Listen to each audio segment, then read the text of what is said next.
Well, I'm here at the Greenfield Community Centre in Lisson Grove, where we've just had the launch of the Freak Out project. We've had a showcase, and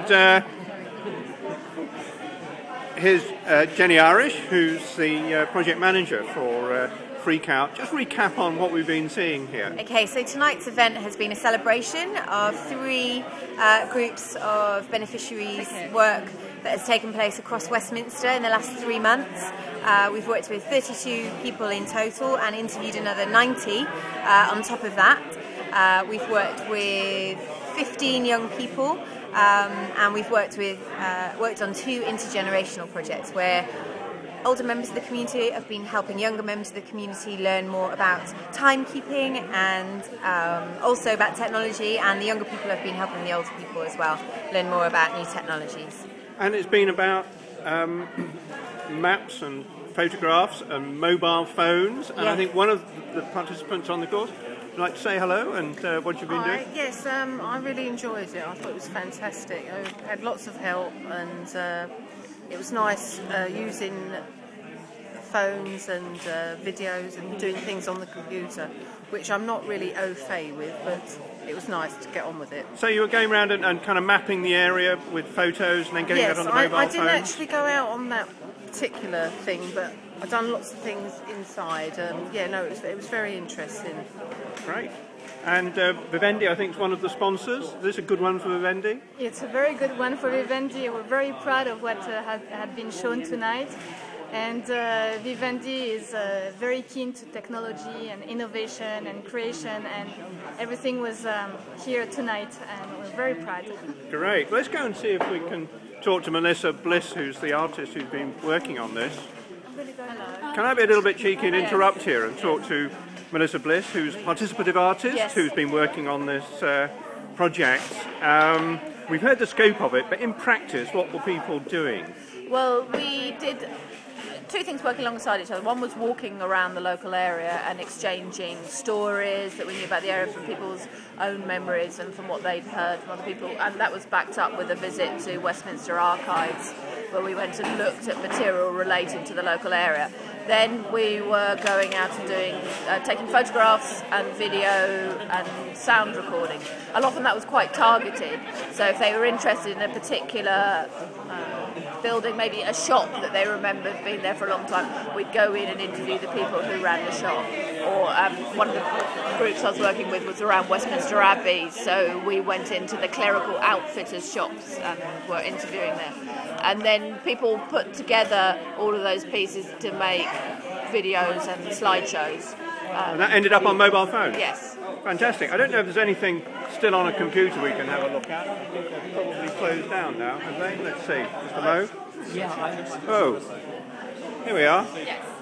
Just before you close down. Okay. So what we're looking at here, this is an emulation of what was running on the phones. So if you can see, this is a map of the estate, and we defined hotspots so that as we walked around with the phone triggered by GPS, as you moved into an area, then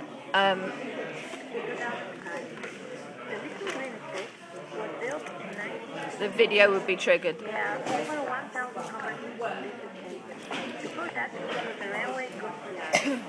So we had a walk that went through the estate. In 1965, I came to this area.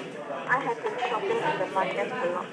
One of the stores I tried to get my fruits and vegetables from is near. And this is a piece about Church Street Market triggered by photographs that we found in Westminster Archives. And the woman who's doing the piece remembered the stall holder.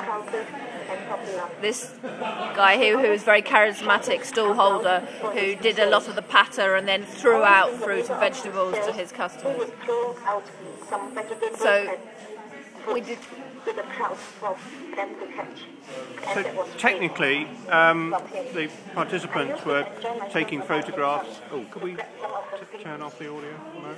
We're taking photographs, doing video, capturing various sorts of digital assets, I would guess, which you then assembled using some software. What was that? Yes, we were using Windows Movie Maker. We were using very simple software, free software. So we were using Audacity for audio recording. We were using Windows Movie Maker for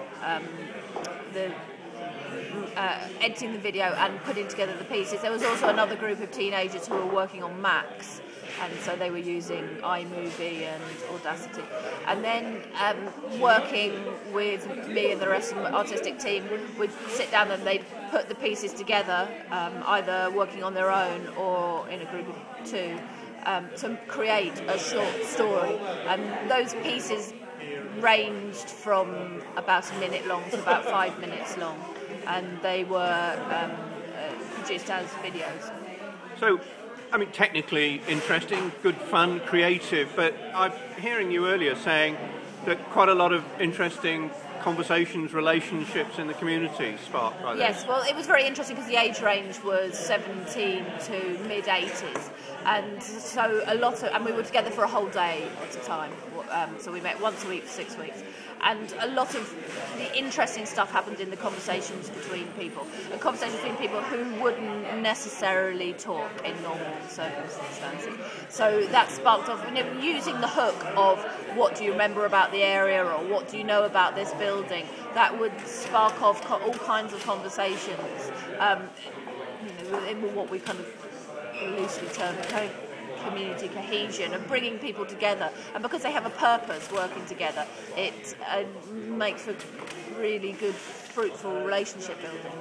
And I guess these are all, since people are using digital cameras, mobile phones and so forth, simple software, these are things that people can do for themselves, even though they can't quite put the package together. Yes, yeah. yes. I mean, the software we were using to put this all together that we were seeing on the screen here is made by Future Lab, and you can download it for free, and all the other software we're using was free software. So yes, people could, from what they did with us, download all the software and do it for themselves. And you're going to be doing more of this elsewhere? I hope so. This was funded by a fund from the Department of Business Innovation and Skills to actually promote informal learning.